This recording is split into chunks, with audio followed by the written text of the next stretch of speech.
So they advertise a lounge. What, is that good for everyone that's just not travelers? I mean, I fully intended to drop some dinero in this store while I wait. I'm happy that they're doing enough business that they don't need my money. I don't understand. It's just bizarre. This is a bizarre world. Hola from Costa Rica. Guys, it's hot here. Michelle and I are in La Fortuna again, or actually in a little neighborhood called Invu. The locals call it Limbo. I don't know if that's I don't know what that means, but that's what they call it. But the proper name for it is Invu. Beautiful little suburban neighborhood, pretty houses, well cared for lawns, very safe. You see people in athletic gear going up and down the roads, walking, biking, health conscious, just a nice place to be. So we're here, but it is hot and this is sweat. My hair is sweaty. I'm sorry. I tried to fix it. You're just gonna have to look at me sweaty because it's hot. and the other thing is I just returned from a trip to the States and it was cold. It was freezing. It was you know, wear coats. I was at Fantasy and Lights. Oh, there's an ant on me. I was at Fantasy and Lights, wrapped up in a big blanket, you know, cool. Get off the plane here and it's like, so it's definitely a temperature difference. But anyway, got a lot to talk about today. Bus life adventures. Whether it's a public bus in the U.S. or our private bus here in Costa Rica, bus problems abound, and I'm going to tell you all about it. I've traveled a lot over the past 2 years. And I've been in third world countries. I've been in places that, you know, you would expect third world service. But you know, I've never been anywhere where the service was so bad and people treated you so abusively as in the U.S. And I'm not sure what's happening. I'm not sure why Greyhound is so substandard. I'm not sure why they treat their customers so poorly. The people at the terminals, the employees, the staff, it seems like they take great pleasure in being abusive to each other. I was not able to get a video because I just couldn't react in time. I was so shocked. In the Knoxville, the Knoxville terminal, a female driver, she had blonde hair. I wasn't able to get all the documentation there that I needed because I was just so shocked. Was screaming across the terminal at a customer and another employee. You know, you don't talk about me behind my back, and I hear you over there running your mouth, and it was appalling. I'm just horrified because, I mean, they don't even behave this way. People don't behave this way you didn't see people behaving this way in Morocco, and I'm sorry, but Morocco is like the new low for me. And if you want to go back and look at some of the video of, I've got a couple of videos on my channel posted about Morocco and how their minds are broken, the people's minds are broken, and the way they behave. This is way worse, and I don't know if it's, in America, I don't know if it's entitlement. I don't know if it's just years of drug use. I don't know if it's the stress of the pandemic, which I doubt. I mean, people are just so hateful and disrespectful. And even companies now, big companies like Greyhound, think it's okay to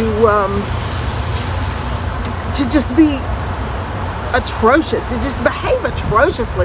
I mean, this is so far beyond unprofessional. It is a whole new level of fail. And I'm just really glad. I'm glad I'm leaving, and that I may not have to come back to this country after I get my paperwork together. This is just a disgrace. It's a disgrace. It makes me ashamed to be American. It really does.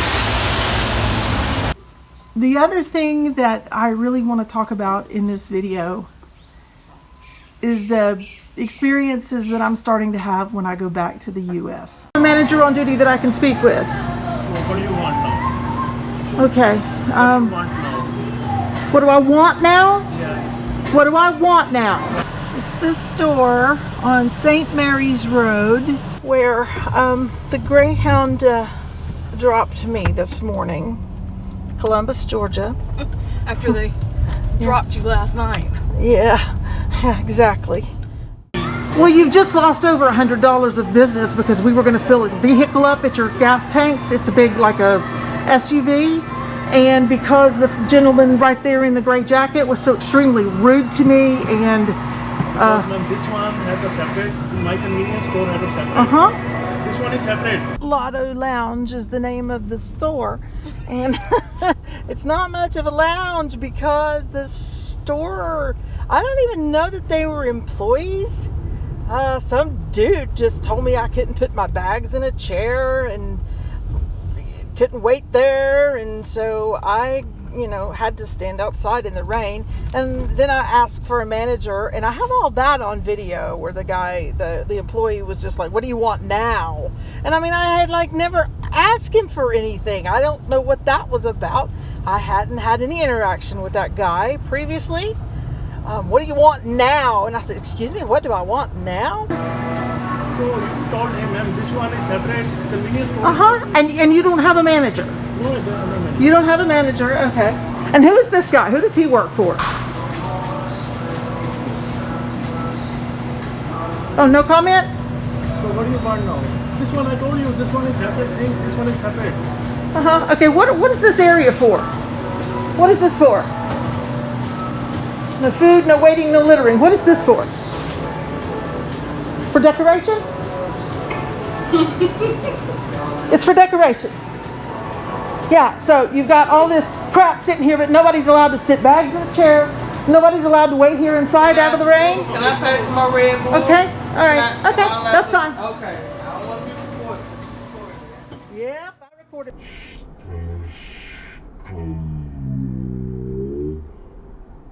But there were some other guys walking around. I don't know if they were store employees or just hired thugs. I don't know who they were, but they were walking around. They wouldn't tell me who they worked for. They were walking around with no uniform, no name tag, no nothing, telling me I couldn't sit here, couldn't do that, couldn't stand here.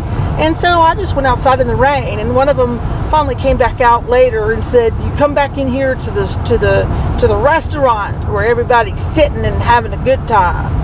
I'm like, I don't want to come in that store now at this point. I mean, I don't know if they discussed it among themselves and realized they were going to be on YouTube or what, what happened. But, and he was, and I said, "Well, I need to stand here so that my ride will see me." "You don't have a phone where you can call her and tell her where you are?" Well, no, I mean, I do, but what? That's just dumb. I don't want to go to their restaurant. And I certainly don't want to spend money at a store now where they were so stinking ugly to me. So anyway, welcome to America. At least I'm getting ready to head home in a couple of days. Phew, I've just never seen anything. Oh Lord, yeah, I have. Some things. Anyway, Columbus is notoriously bad now. Is it notoriously bad now? Notoriously bad, yes. There were 2-3 people shot just yesterday. Oh yeah, okay, well I can see that. All of America's just turned into a hood or something, I don't know. But anyway, I'm gonna go get me some breakfast and take this girl up with some gas, and not at that store. They're not getting any of my money. While I was in the States this time, I had a horrific experience with Greyhound, the bus lines there. It's that gentleman right there that threw me out of the store. The driver was pretty good, Ma'am, I didn't run you out no store. but Greyhound gets about a D-. Just for getting me here. But Greyhound is a whole new level of fail. I've never seen people be so abusive to customers in my life. And I think it's so sad that I can travel all over Costa Rica, and Michelle has traveled over a larger part of Central America.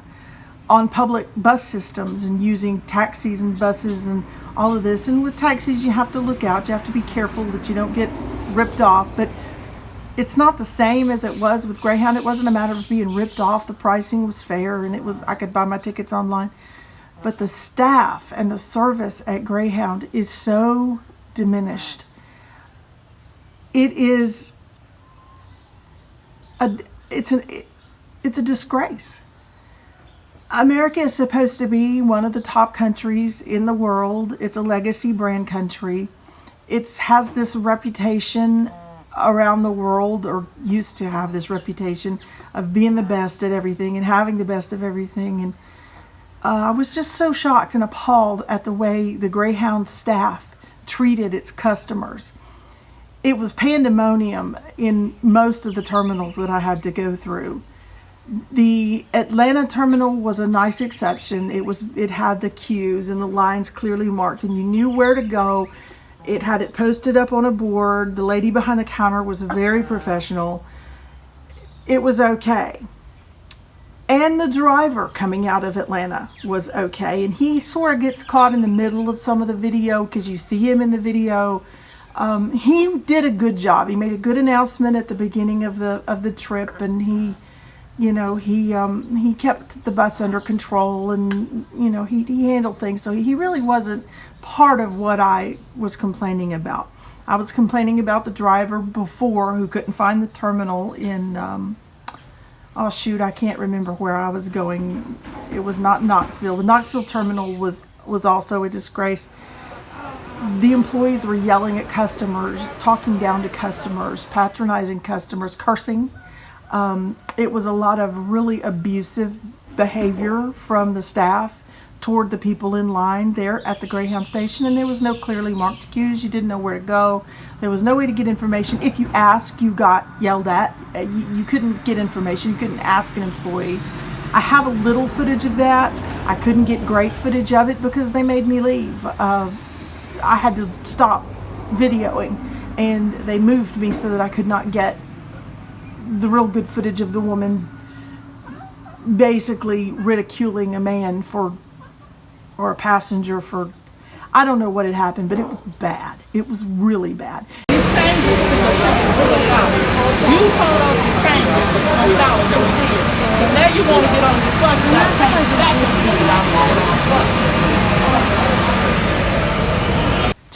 $50. Chattanooga was the station that the driver couldn't find, and he passed it. There was an incident where a passenger in the back of the bus thought she smelled smoke, and I was back in the back of the bus as well. And owning a bus, driving a bus, having driven large vehicles, I know that what she was smelling was brakes. I smelled it a little bit. It was just brakes. I think it was maybe Jellicoe. I can't remember exactly where we were, but it was a long grade, and you could smell the brakes a little bit, but I don't think I was not alarmed by that. And it may have been another vehicle's brakes. Okay. It's a big mountain grade. So it may have been another vehicle's brakes. I'm not saying anything was wrong there, but she was complaining about smelling something burning, and she was basically verbally assaulted by other passengers on the bus who were calling her names and threatened to cut her. You don't know who you're dealing with, blah, blah, blah. You never know who's sitting next to you, and somebody gonna come up and cut you. And I mean, it was exactly what you think of when you think of ghetto, and you think of slum, and you think of the hood in America. It was bad. When I got off the bus at the San Jose airport, Juan Santa Maria Airport in Alajuela, let's be technically correct, a gentleman carried my heavy bag for me, didn't charge me, didn't hit me up for money. He worked with the taxi service. I don't think he was a taxi driver. He just worked with the airport. He carried my bag up to the level where the buses were, didn't charge me, and when he got up there, he left. He didn't ask for money. I boarded the bus. They put my bag under the bus, and of course I had a cane because I travel with a cane. And when I got on the bus, there was a lady on the front seat, a woman, a very well-dressed woman. She had on like a Delta, from Delta Airlines, a pin or something, where she was an employee at the airport. I don't think she was a flight attendant. She got up and gave me her seat. I mean, you compare this to, I'm going to cut you because you don't ever know who you're sitting next to. I just wonder how we've come to this in America. I wonder how it's gotten this bad.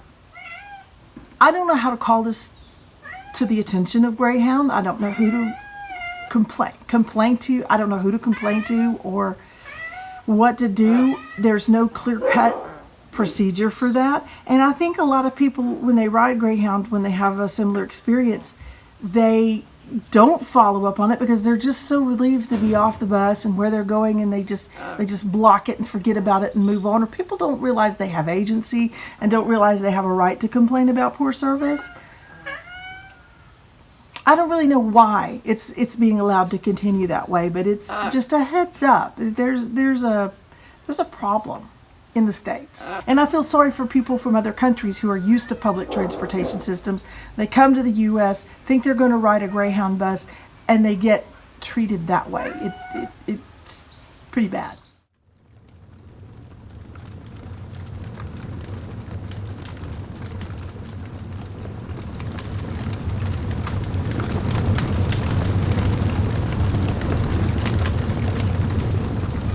In the worst case, we still have the bird. Yeah. In the worst case, we still have the bird. Not everything is lost. Not everything is what? I don't think everything is lost. No, that's right. That's the way to see it positive. So here's our heroes. Gonna get the bus running for us after Michelle and I discussed that the worst case scenario, we still have the bird. Okay, clap. We start everything. It can be included. Yes, I'm going to include that. Of course, I'm going to include that. Don't be silly. Be silly. Yes, silly. No. Silly self.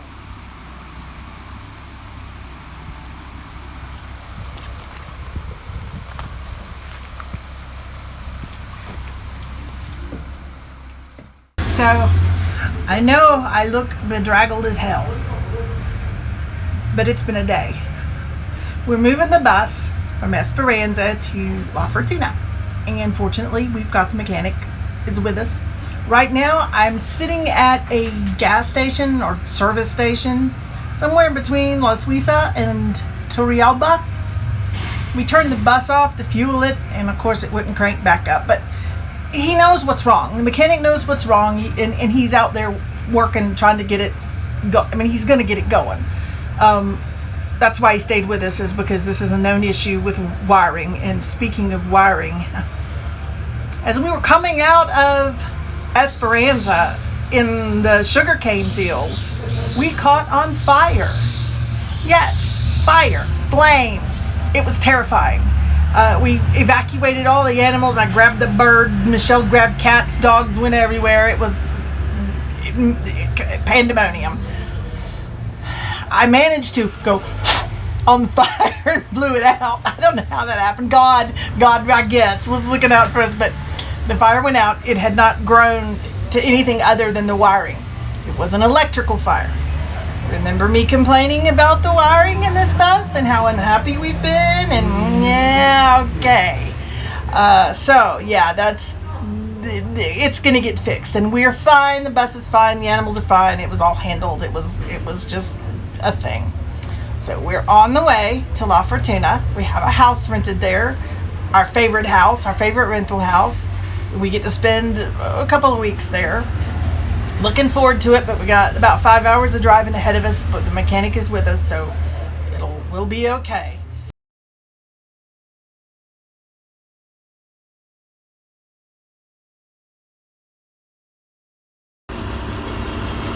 Well, it's happened again. Except this time we get to ride 75 miles on a hook to Chachagua, where the mechanics have a shop there, the ones who came out and worked with us today. But guess what happened? No, it wasn't the fire. It didn't have anything to do with the fire. This was the clutch again. And guess what else? This time I had expert, professional, witness proof that it was not the loose nut between the seat and the steering wheel that caused the clutch to fail. We're really unhappy what has happened mechanically with the bus. We're unhappy with the mechanics in Cartago. We feel like they knew a lot of this stuff was going on with the bus and just weren't ethical, which is no surprise. I mean, you know that when you get into buying a used vehicle in a place like Costa Rica, where there's oftentimes no real accountability for this sort of thing.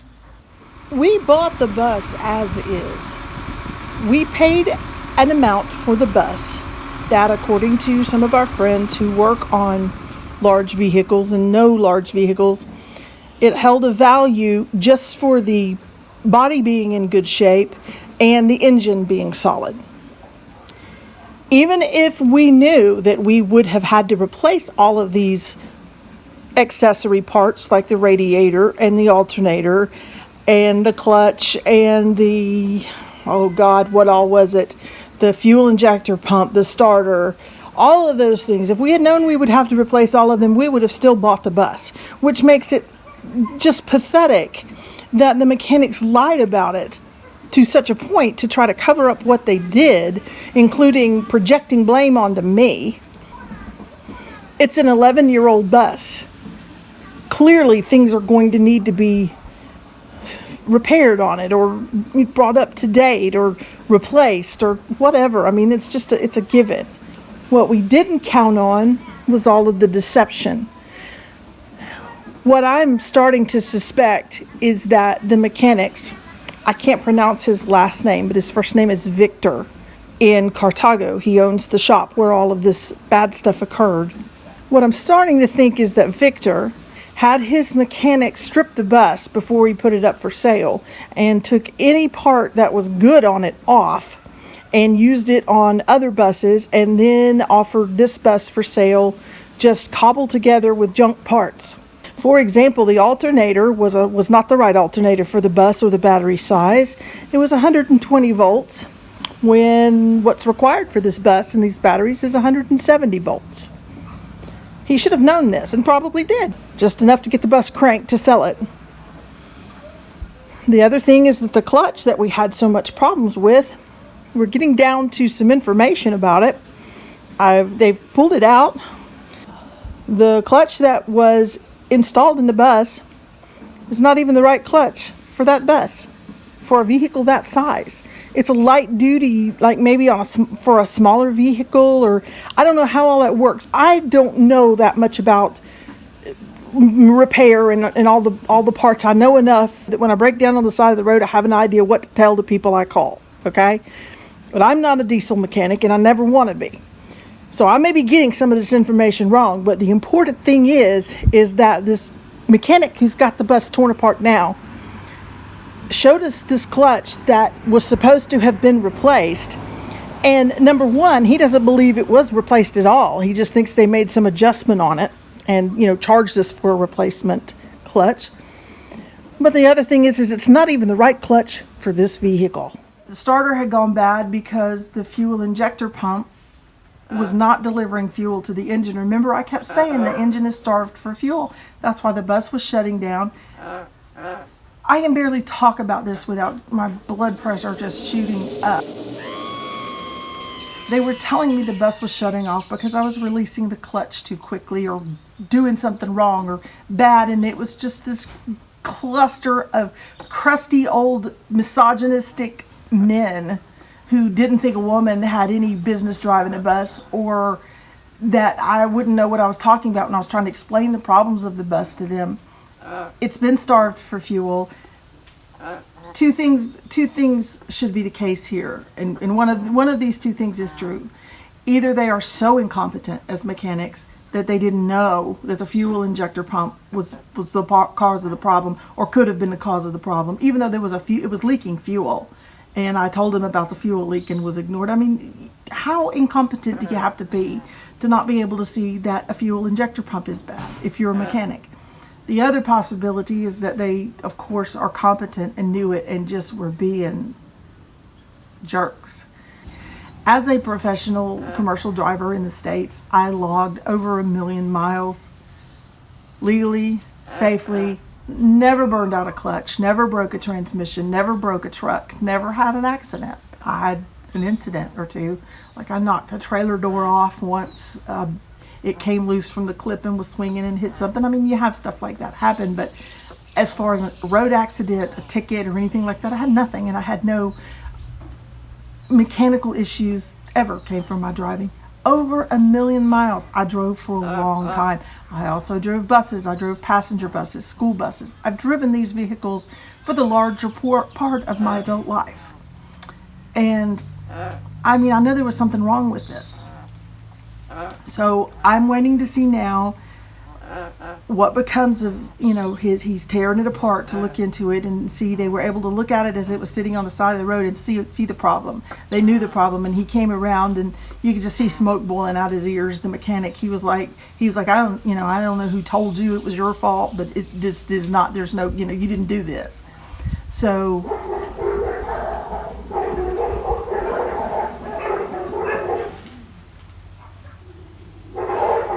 it's none of ours. That's the neighbor's dogs fighting. Wow.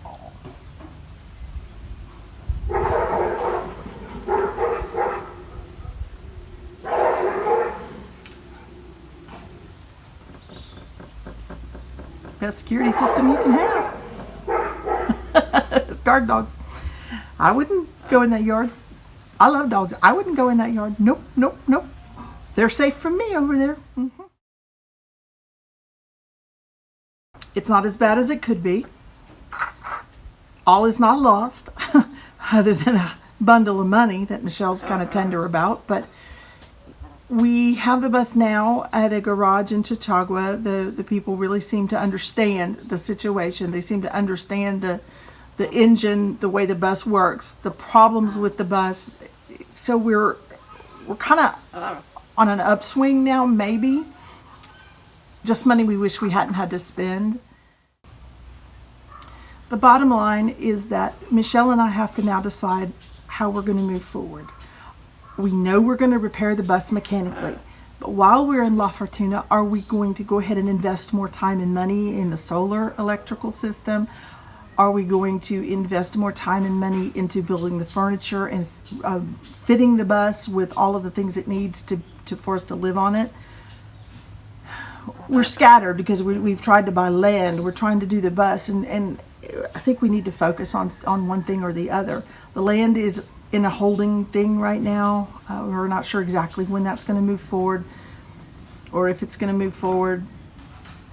There are some things. So all in all, we've got a handle on it. We know what our problems are. We know what our challenges are. We know what options are. In no way do he and I feel like we're up against a wall or backed into a corner. It's a matter of deciding which way to go. What do we want to do? And so we're definitely at a crossroads right now. Still love Costa Rica. Come on, guys. I mean, this place is, don't even think that I'm grousing about where we've lived or where we moved. We love it here. It's beautiful. The weather is perfect. I came from freezing weather in the U.S.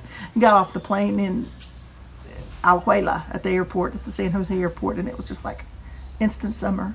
And at night you see all the Christmas lights here. People put up Christmas decorations, and they put up the kind of Christmas decorations that we're used to seeing, and they're really pretty, but you got your windows down and it's the warm air blowing, so it's a different experience. But no way am I frustrated with Costa Rica. In no way do I blame Costa Rica. This is the kind of problems you have everywhere. Mechanics have a reputation across the world as being, well, maybe the language barrier kept me from expressing my dissatisfaction with things early enough to stop it from escalating. But whatever the case, we think we're headed in the right direction now, and we'll keep you updated as we go. As for me, I'm going to try to get some rest. I feel really bad. I'm pretty sure I look like, I mean, I can't, today I can see the age on my face when I look. I see and that's just dehydration and lack of rest.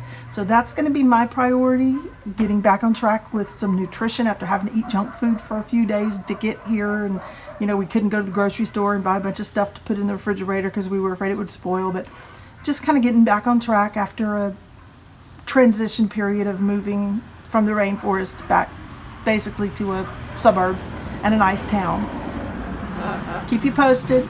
I'm sure Lollie will have lots of things to say. Oh, I want to say she saw her home tree, the tree that she lived in. This is the neighborhood that she came from. She knows where she is, and she recognizes some of the birds, and she recognizes the animals and the dogs.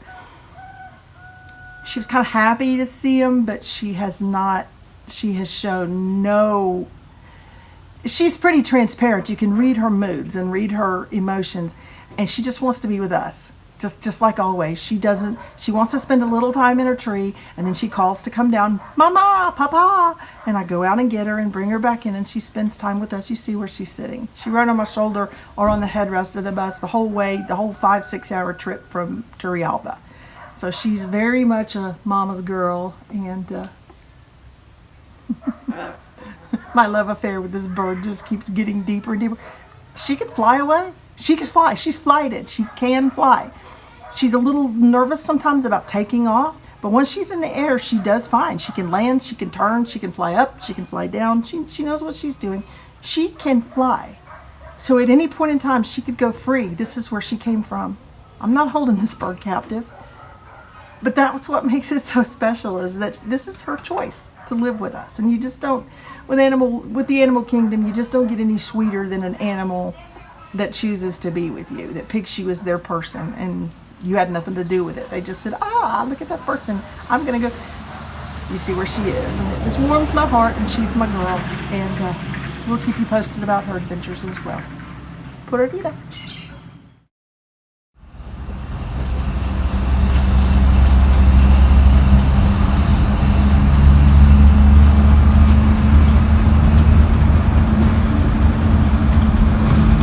This is one way to see Costa Rica, I suppose.